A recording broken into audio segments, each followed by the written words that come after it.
Hey guys, welcome to My Blue Thoughts Playoff Edition.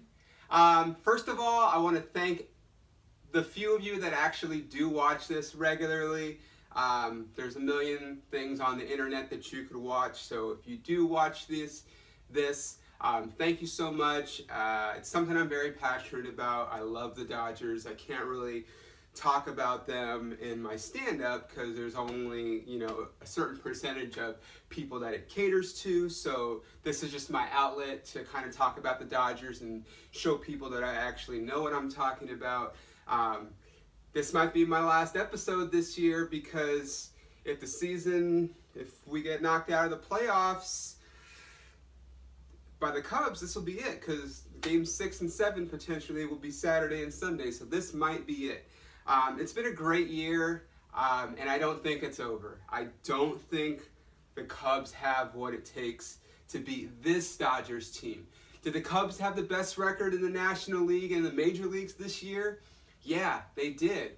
But you know what they didn't have? They didn't have Clayton mother effing Kershaw on their team. They had a Jake Arrieta who had a regression from last year. Clayton should have won the Cy Young last year, and they gave it to Arrieta. Whatever. Point being, we have Clayton Kershaw. And as long as we've got the best pitcher, maybe best player in the universe, the Dodgers have a chance to beat any team that they throw out there. That being said, Clayton can't pitch every day. He can pitch every third day, but he can't pitch every day. The Dodgers are a slider away from being up 2-0 coming back home to LA. Okay, we're tied at 1, and that's great. In a playoff series or any series, you want to break even on the road and you want to win at home. And if that's what happens, guess what? Dodgers win the World Series because we're going to win at home. Anyway, point being, if Joe Blanton doesn't hang that slider to Miguel Montero and give up that grand slam, the Dodgers get to that Cubs bullpen, because we got to Aroldis Chapman not once but twice in the series in 2 games. They got to, Rendon that first game, then got a run off of him. So the Dodgers are sitting very pretty. There's a couple guys that I would like to get going, Grandal being one of them. He came through big all season with big home runs, multiple home runs, a lot of RBIs. He's gotten quite a few walks in this series, but his bat hasn't got going in the playoffs in general. So I look for him to be home. He's comfortable. He knows his role. He knows he's going to be starting, at least 2 of the games at home, because I don't think Lester's going until game 5. So Grandal needs to step up, and I think he's going to. He's not going to be silent that much longer. Yasiel Puig, I don't know what to say. He has not gotten a hit this postseason, and his last at-bat left us with a very sour taste in our mouths as fans and as baseball people, trying to bunt with 2 outs when he probably hasn't attempted to bunt all season. That shows me he's overmatched at the plate and he just doesn't want to strike out, so he's just going to go up there and try to do something. Look, if you're a guy like Andrew Toles or someone that can lay down a bunt, then yeah, man, lay down a bunt, surprise him. But when is Puig bunted? Exactly. So his swings, he's over-swinging again, just like he does in the playoffs every year. He might get to start against Lester, but he might not. They might not give it to him, If Reddick's still swinging a solid bat, they might leave him in there against the lefty. I do love that we've left Jock in there for the majority of the lefties. And yeah, he's got a few strikeouts against the lefties on the Cubs side.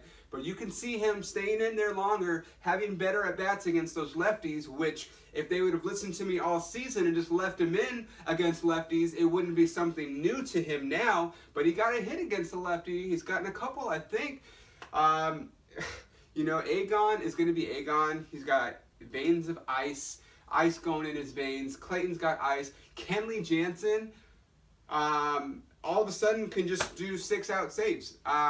So we're going to basically make it a 7-inning game from now on and let Kenley Jansen get the last 6 outs of any game, which is great. Rich Hill needs to step up. I don't think he had a bad start in his last playoff outing, but he didn't have a great start. You know, I know he's got a short leash sometimes. He didn't allow any runs when he was in there, but he was just kind of erratic, and the game was too close. It was a winner-take-all game, and just look for him to really step up. He's got to go deep in the game, I think, if the Dodgers are going to play well at home this week, because we got 3 games in a row, back-to-back days. We can't, you know, give the bullpen too much work because they're just going to break down at some point. It might have already happened. We might have already had that breakdown in game 1, but that was really just 2 pitches that hung. That's it. That's the difference, because we walked 2 of those guys that were on base for that grand slam. So really, their offensive attack against the Dodgers has not been very good, this great offense. They're one of their best hitters. Anthony Rizzo has, I think, 1 hit this entire postseason. Chris Bryant's gotten a couple pretty good hits, and Javier Baez is like one of the best players apparently in the world now, and that's fine. That's fine. But you know what? We've got a lot of the best players in the world. JT's been solid. Seager has kind of stepped back a little bit. He's gotten some hits, but you know, he usually gets them pretty early. Look for him to get locked in now that the Dodgers are back home. This is my advice to everybody.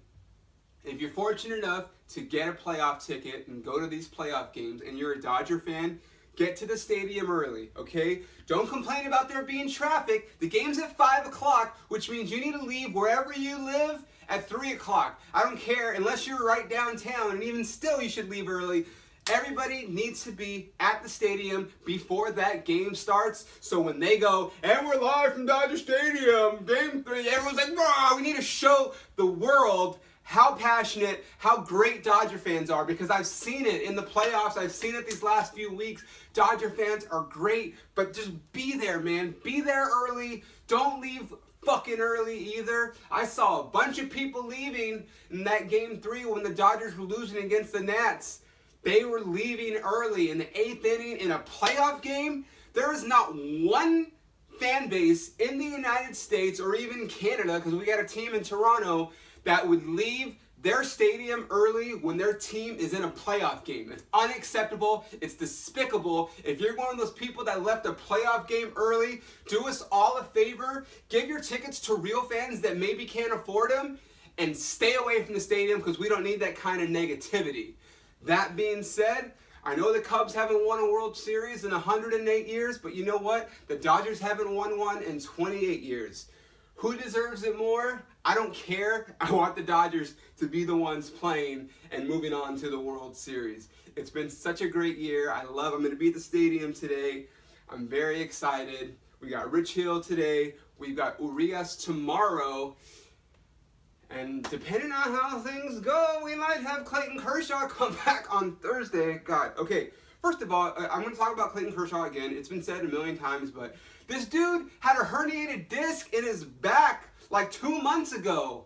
And he's pitching, he's shutting out the best offense in the major leagues. He's coming back on 3 days rest twice. He's coming back for a save, which he's never done in his major league career, with a herniated disc. I herniated my disc 15 years ago. My back still hurts. I wake up sore. So if no one realizes how great and how much of a competitor Clayton Kershaw is, his pain tolerance, his just drive to succeed and bring the Dodgers that championship that they need and that the fan base has been craving for the last 28 years, if you don't recognize that, you're stupid, okay? Dodgers, LA is behind you. We're in front of you. We got your back. Let's be loud. Let's root for our Dodgers.